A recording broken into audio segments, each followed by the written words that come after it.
The rain had been falling for hours, turning the streets of a quiet neighborhood in Ohio, United States, into rivers of reflection, until a black luxury car stopped in front of a crumbling house that looked like it had been forgotten by time. Inside that house, a single father sat on the floor beside a flickering lamp, holding his sleeping daughter close as the roof leaked above them. When the door suddenly opened and a sharply dressed woman stepped inside, her voice cut through the silence with disbelief. "Why are you living like this? If you believe in kindness, second chances, and the hidden strength of ordinary people, take a moment to like, comment, share, and subscribe, because stories like this deserve to be heard." Her name was Victoria Hale, one of the youngest billionaire CEOs in the country, known for her precision, her cold decisions, and her empire built on discipline. She had not come here by accident. A property acquisition deal had brought her to this neglected neighborhood, and every house had already been vacated, except this one. And standing before her now was the man who refused to leave, a man named Samuel Brooks. Samuel didn't look up immediately. His arms were wrapped protectively around his 6-year-old daughter, Ava, whose small body trembled even in sleep. The room smelled faintly of damp wood and old memories, and everything about it screamed struggle.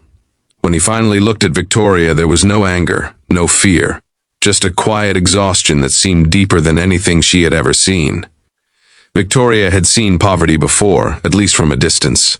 But this was different. This wasn't laziness or bad luck. This was survival. She repeated her question, slower this time, her voice softer but still unable to hide her confusion. "Why are you living like this, when you could just take the money and leave like everyone else?" Samuel's answer didn't come immediately. Instead, he gently adjusted the worn blanket over Ava, brushing a strand of hair from her face as if nothing else in the world mattered more. When he finally spoke, his voice was calm but carried a weight that made the room feel smaller. He explained that this house wasn't just a building. It was the last place his wife Clara had lived before she passed away 2 years ago after a long illness. Every wall held a memory, every creak of the floor reminded him of her laughter, and every corner was a piece of a life he had once believed would last forever. Leaving this house wasn't just moving, it felt like losing her all over again. Victoria listened, her expression slowly changing. She had expected excuses, maybe even defiance. But what she heard instead was something far more powerful. Love that refused to let go, even when everything else had fallen apart. Samuel continued, explaining how medical bills had taken everything from them. His savings, his job stability, even his confidence. He now worked multiple part-time jobs, barely managing to keep food on the table. Fixing the house was a luxury he couldn't afford, and moving somewhere else meant abandoning the one place that still felt like home to his daughter. But then he said something that made Victoria freeze. He said he wasn't staying because he wanted to suffer. He was staying because, for his daughter, this broken house was still filled with warmth. It was where her mother had sung her to sleep, where birthdays had been celebrated, where love had once lived fully. And until Ava was ready to let go, he couldn't be the one to take that away from her. Victoria had built her empire by making decisions quickly, by cutting emotions out of the equation. But in that moment, standing in a dim, leaking room, she realized something she had never considered before, that not everything valuable could be measured in numbers. Over the next few days, something unusual happened. Victoria couldn't forget Samuel's words. They echoed in her mind during meetings, during late-night work sessions, even during moments when she tried to distract herself. For the first time in years, her perfectly controlled life felt unsettled, so she did something she had never done before. She went back. But this time, she didn't arrive with contracts or demands. She came quietly, observing, listening. She noticed the small details. The way Samuel always made sure Ava smiled before he did. The way he hid his own struggles so she wouldn't feel afraid. The way he turned even the simplest moments into something meaningful. And slowly, something inside Victoria began to change.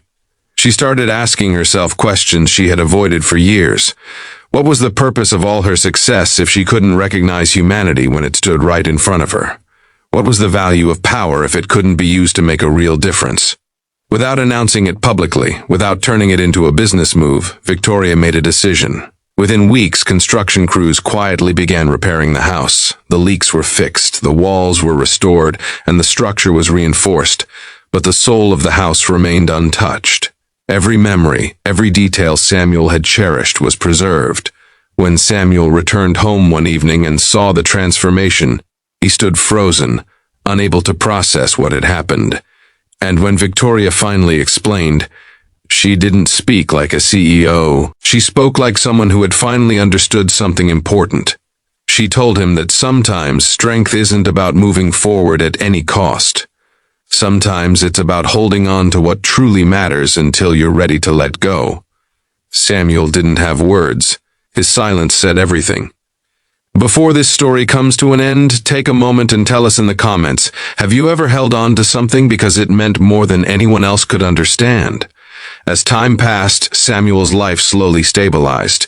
With Victoria's support, he found stable work, Ava returned to school with a brighter smile, and the house that once symbolized struggle became a symbol of resilience.